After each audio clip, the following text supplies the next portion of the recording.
Hello बच्चों, welcome to infinity minds math. आज का हमारा सेशन है क्लास 10 का चैप्टर नंबर 3, दो चरों वाले रैखिक समीकरणों का युग्म। ठीक है, इससे पहले हमने पिछले क्लासेस में अपना पॉलिनोमियल्स देख लिया था, बहुपद चैप्टर 2 और चैप्टर 1 वास्तविक संख्या रियल नंबर्स देख लिया था। ठीक है, कल वाले क्वेश्चन में हमारा लास्ट का एक क्वेश्चन बच गया था जिसमें क्वेश्चन नंबर 3 घात आर एक्स इक्वल टू 0। इसमें ऐसे हमें बनाना था समीकरण कि जहाँ पे आर एक्स की वैल्यू क्या, आर एक्स का घात क्या है, 0 आए। ठीक है, तो इसमें देखते हैं कि पी एक्स की जगह हम क्या ले सकते हैं। अगर हम पी एक्स की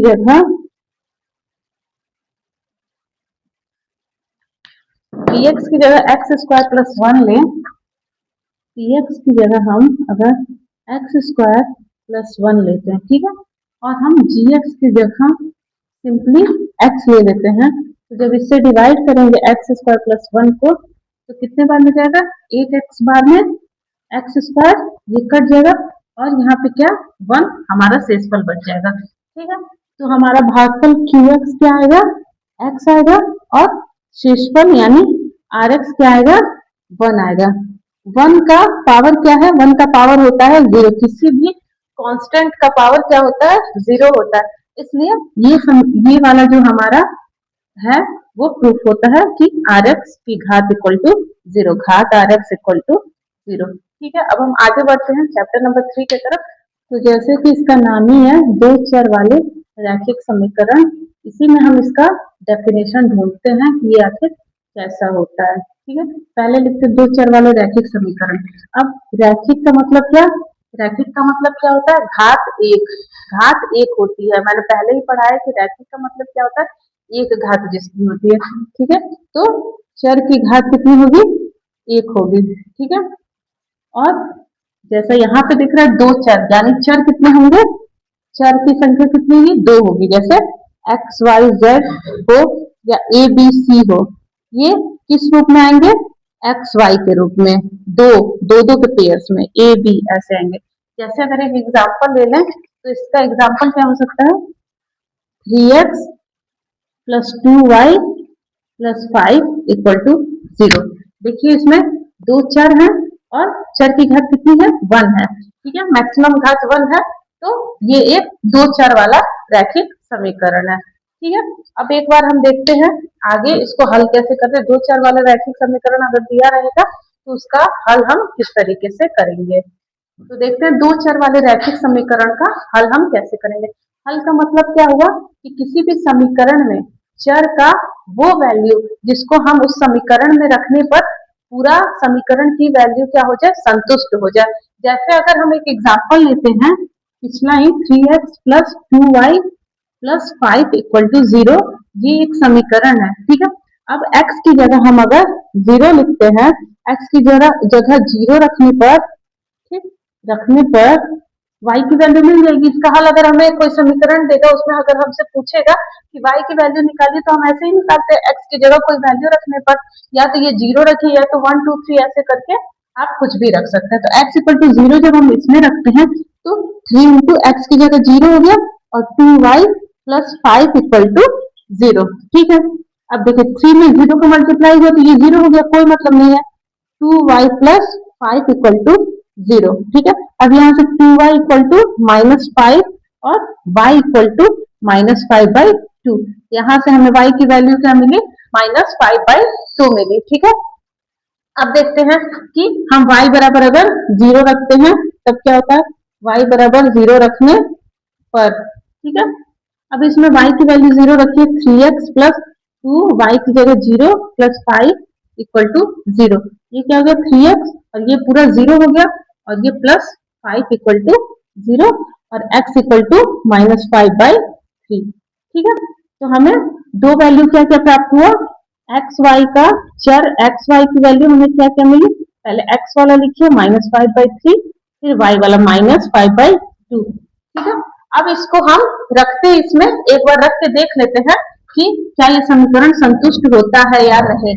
ठीक है, हम अपना चेक करने के लिए, क्योंकि एक्स वाई की वो वैल्यू जिससे कि ये समीकरण, कोई भी समीकरण संतुष्ट हो जाए, उसको हम क्या कहते हैं, रैखिक समीकरण का हल। ठीक है, अब एक्स वाई यहाँ से हमें एक्स वाई की दो वैल्यू मिली, -5/3 और -5/2। तो जब किसी समीकरण में जितना चर होता है उसका उतना ही क्या आता है, हल आता है। ठीक है, अगर किसी समीकरण में अगर चर की संख्या 1 हो गई तो उसके हल के कितने मान हो जाएंगे, 1 हो जाएंगे। ठीक है, तो यहाँ से समझ में आया, अगर एक्स वाई दो चर है तो उसके हल के मान कितने होंगे, 2 होंगे। अब हम आगे देखते हैं, ये सब क्लास 9 का ही सिलेबस है, अभी क्लास 10 पे हम नहीं गए हैं।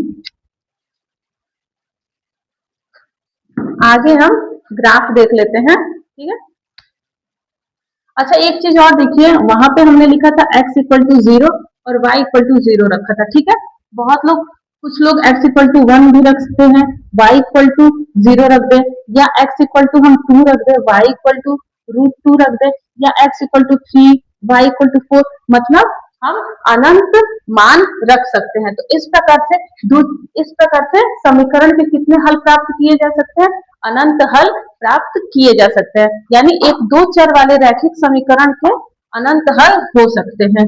एक दो चर वाले रैखिक समीकरण के कितने हल हो सकते हैं, रैखिक समीकरण के अनंत हल हम निकाल सकते हैं, अनंत हल होते हैं, अनंत हल होते हैं। ठीक है बच्चों, अब आगे बढ़ते हैं हम ग्राफ की तरफ। ग्राफ तो वैसे सिलेबस में हमारे है नहीं, बट फिर भी हम देख लेते हैं कि ऐसे समीकरणों के ग्राफ हमेशा कैसे होते हैं, स्ट्रेट लाइन होते हैं। ठीक है, हम एक बार प्रूव भी करेंगे कि कैसे स्ट्रेट लाइन होते हैं, एक बार हम देखते हैं। मान लीजिए कि हम कोई समीकरण ले लेते हैं 2x + 3y = 6। ठीक है, मान लीजिए कोई समीकरण है 2x + 3y = 6। ओके, अब हम x = 0 ले लेते हैं। ठीक है, x = 0 लेते हैं तो y की वैल्यू पता चल जाएगी, 2 × 0 + 3y = 6, तो 3y = 6, तो y = 2। ठीक है, यहाँ से क्या क्या पॉइंट मिला हमें, यहाँ से एक पॉइंट मिला, एक निर्देशांक मिला 0 और 2, क्योंकि x की जगह 0 और y की जगह क्या है, 2 है, तो x y हमें क्या मिला, 0 और 2 मिला। अब ऐसे ही y = 0 रख लेते हैं एक बार, y = 0 अगर रखते हैं तो 2x + 3 × 0 = 6, तो 2x = 6, तो x = 3। ठीक है, यहाँ से हमें क्या मिला, x y, यहाँ से हमें क्या मिला, x की जगह 3 और y की जगह 0 है। ठीक है, अब एक बार इसका हम ग्राफ ले लेते हैं, ग्राफ देख लेते हैं कि स्ट्रेट लाइन बनता है या नहीं। अब मान लीजिए ये आपका हो गया y एक्सिस और ये आपका हो गया x एक्सिस। ठीक है, यहाँ पे हमें मूल बिंदु होती है 0 0। ठीक है, अब हमें देखना है पहले x अक्ष पे 0, ठीक है, y अक्ष पे 2, तो ये अगर 1 हो गया, ये 2 हो गया, यानी ये वाला पॉइंट लेना हमें। ठीक है, यहाँ पे ये 1 2 3 4। ठीक है, अब सेकंड वाले में हम देखते हैं x की जगह कितना है, 3 है, और y की जगह 0 है। अब हम अगर इस पॉइंट को मिलाएं तो ये एक स्ट्रेट लाइन बनेगी ना, जिसका जिसका जो होता है इक्वेशन 2x + 3y = 6। ठीक है, तो कभी भी दो चर वाले रैखिक समीकरण का ग्राफ कैसा मिलता है, हमें स्ट्रेट लाइन मिलता है। स्ट्रेट लाइन वैसे आपके सिलेबस में है नहीं, क्लास 10 की यूपी बोर्ड में, बट हम एक बार देख लेते हैं आपकी जानकारी के लिए। ठीक है, अब थोड़ा हम आगे बढ़ते हैं, जहाँ पे हम एक क्वेश्चन करके देखते हैं। ठीक है, बहुत आसान सा एक क्वेश्चन है।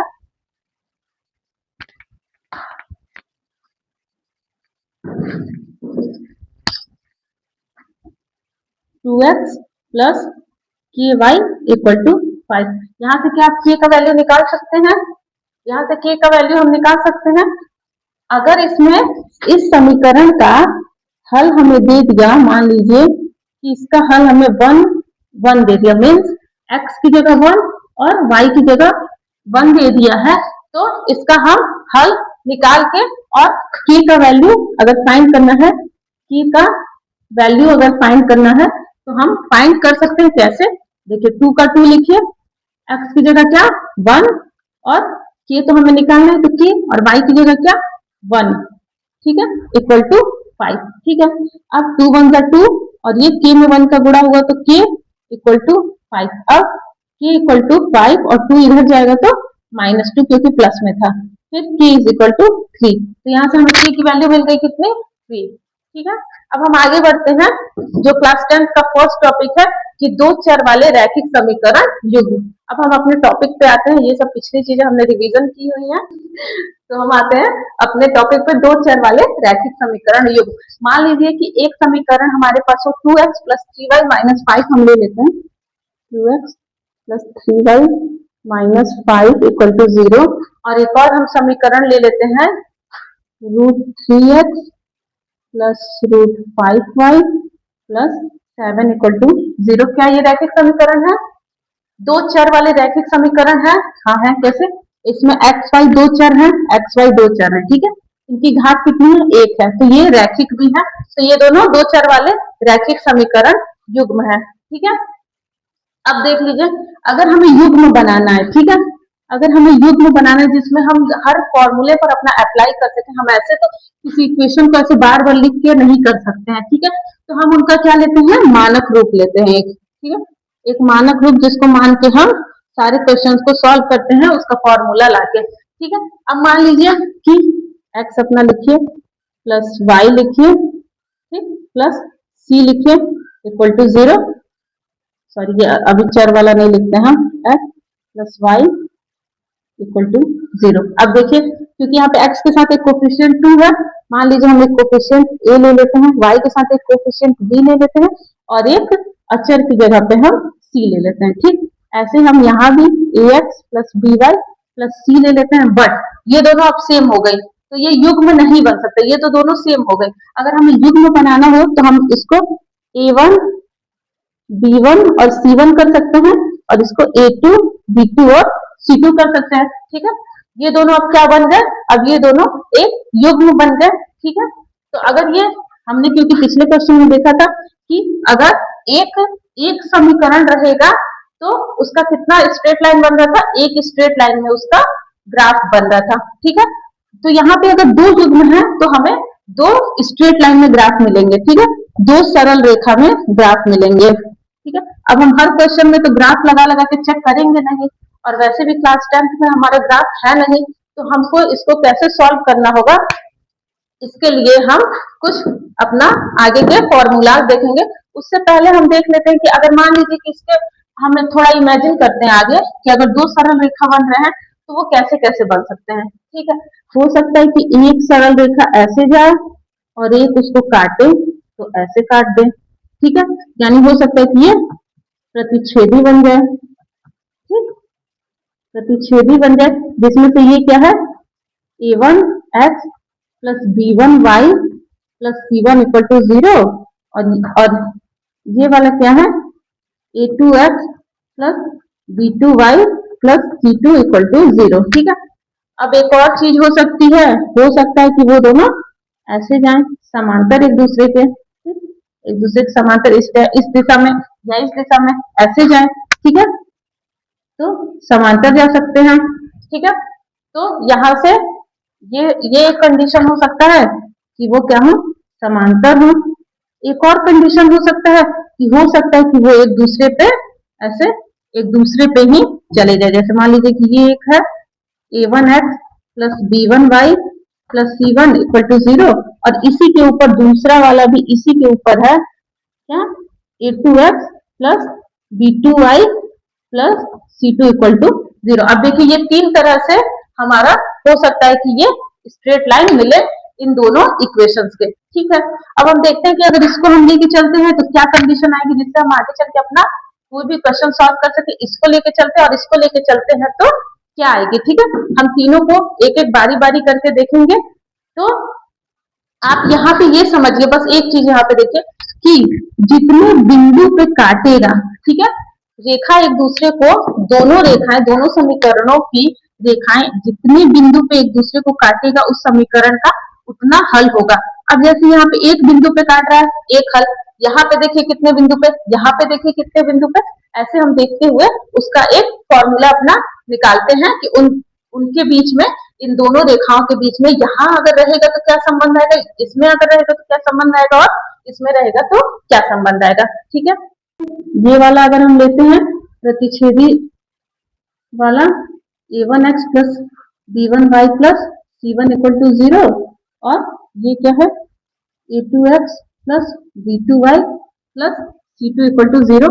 यहीं से देखने से हमें पता चल रहा है कि ये कितने बिंदु पर, एक बिंदु पे काट रहा है। ठीक है, तो आप यहाँ पे नोट करिए कि प्रतिच्छेदी के लिए अगर हमें ग्राफ ना बना के डायरेक्ट हमें अगर पता करना हो तो हम कैसे निकाल सकते हैं कि उनके गुणांकों में तुलना करके, मतलब a1 a2 b1 b2 में हम तुलना करेंगे। अगर a1 अपॉन a2 और b1 अपॉन b2 एक दूसरे के बराबर नहीं हुए, एक दूसरे के बराबर नहीं हुए तो इसका कितना हल आएगा, केवल एक हल आएगा। ठीक है, केवल एक हल आएगा, एक हल, या इसको हम कह सकते हैं कि अद्वितीय, या इसको हम क्या कह सकते हैं, अद्वितीय, मतलब इसका कोई दूसरा हल नहीं आएगा, इसका केवल एक हल आएगा। ठीक है बच्चों, तो अगर प्रतिच्छेदी रहेगी तो इसका कितना हल होगा, एक हल होगा।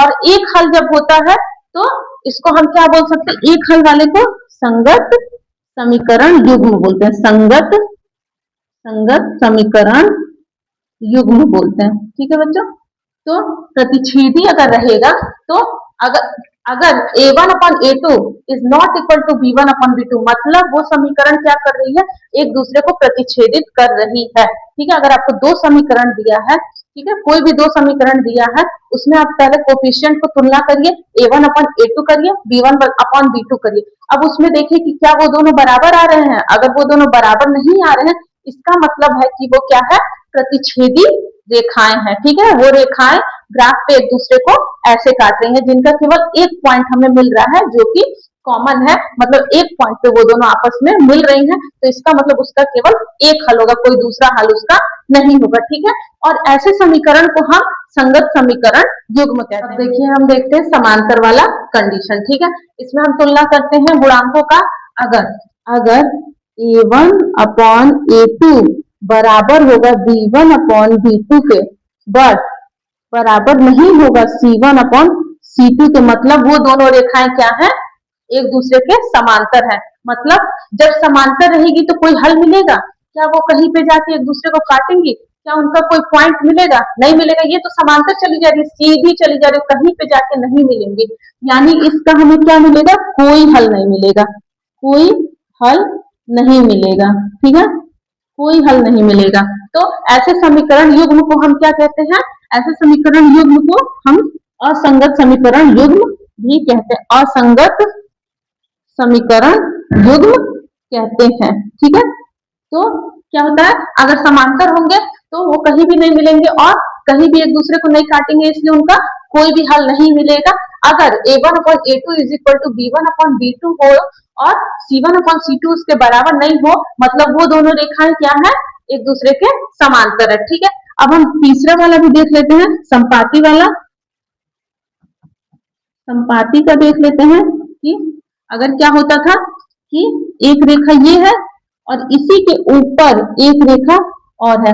अब ये आप खुद से देखिए कि अगर दोनों रेखा एक दूसरे के ऊपर है, यानी वो बहुत सारे पॉइंट्स पर एक दूसरे को टच कर रही है, बहुत सारे पॉइंट्स पर, मतलब अनंत पॉइंट्स पे एक दूसरे को टच कर रही है। इसका मतलब इसके अनंत हल हमको मिलेंगे। इसके कितने हल मिलेंगे, इसके हमें अनंत हल मिलेंगे। ठीक है, अनंत हल मिलेंगे, बट उसका कंडीशन क्या है, a1 अपॉन a2 अगर बराबर हो जाए b1 अपॉन b2 के। ठीक है, a1 अपॉन a2 बराबर हो जाए b1 अपॉन b2 के और वो बराबर हो जाए c1 अपॉन c2 के, तो इसका मतलब है कि वो रेखा एक दूसरे के संपाती है, एक दूसरे के ऊपर है और उनका अनंत हल हमें मिल रहा है। ठीक है, समझ में आया। अगर a1 upon a2 is not equal to b1 upon b2 रहता है तो क्या मतलब दोनों रेखा एक दूसरे को प्रतिच्छेदित कर रही है और कोई एक हल मिलेगा। ठीक है, और ऐसे रेखा युग्म को हम क्या कहते हैं, संगत रेखा युग्म। ठीक है, संगत समीकरण युग्म। ठीक है, और ऐसे अगर दूसरा है a1 upon a2 is equal to b1 upon b2 but is not equal to c1 upon c2, मतलब वो दोनों रेखाएं क्या है, समांतर है। ठीक है, तो उनका कोई हल नहीं मिलेगा। ऐसे थर्ड क्या है, संपाती वाला, a1 upon a2 is equal to b1 upon b2 is equal to c1 upon c2 है, मतलब दोनों रेखाएं एक दूसरे के क्या है, संपाती है, यानी इनका अनंत हल मिलेगा। ठीक है बच्चों। ठीक है, तो अगर हमें पता लगाना हो बिना ग्राफ के कि रेखाएं एक दूसरे को कितने बिंदु पर काट रही है, तो हम कैसे पता लगा सकते हैं? उनके कोफिशिएंट का क्या करके तुलना करके। अगर a1 upon a2 is not equal to b1 upon b2 होता है, तो क्या होती है? रेखाएं प्रतिच्छेदित होती है और एक दूसरे को एक बिंदु पे काटेगी, जिससे एक हल मिलेगा। और ऐसे समीकरण युग्म को क्या बोलते हैं? संगत समीकरण युग्म। सेकंड क्या था? a1 upon a2 is equal to b1 upon b2 is not equal to C1 upon C2 होता है, तो क्या है? रेखाएं दोनों समांतर हैं और एक दूसरे को कहीं नहीं काटेंगी, इनका कोई हल नहीं मिलेगा। और ऐसी रेखा, ऐसे समीकरण को क्या बोलते हैं? असंगत समीकरण युग्म। ठीक है। थर्ड क्या था? संपाती में था a1 upon a2 is equal to b1 upon b2 is equal to C1 upon C2 रहता है, तो ये रेखाएं एक दूसरे को अनंत बिंदुओं पर काटती हैं और इनके अनंत हल मिलते हैं। और ऐसे समीकरण को क्या बोलते हैं? आश्रित समीकरण युग्म। ठीक है बच्चों, तो आज का सेशन यहाँ पे हमारा कंप्लीट होता है और आगे हम इस पे बेस्ड एक्सरसाइजेस देखेंगे और आगे के भी अपने क्वेश्चंस देखेंगे। ठीक है बच्चों, अगर वीडियो अच्छी लगी हो तो लाइक, सब्सक्राइब और शेयर जरूर करें। Thank you so much.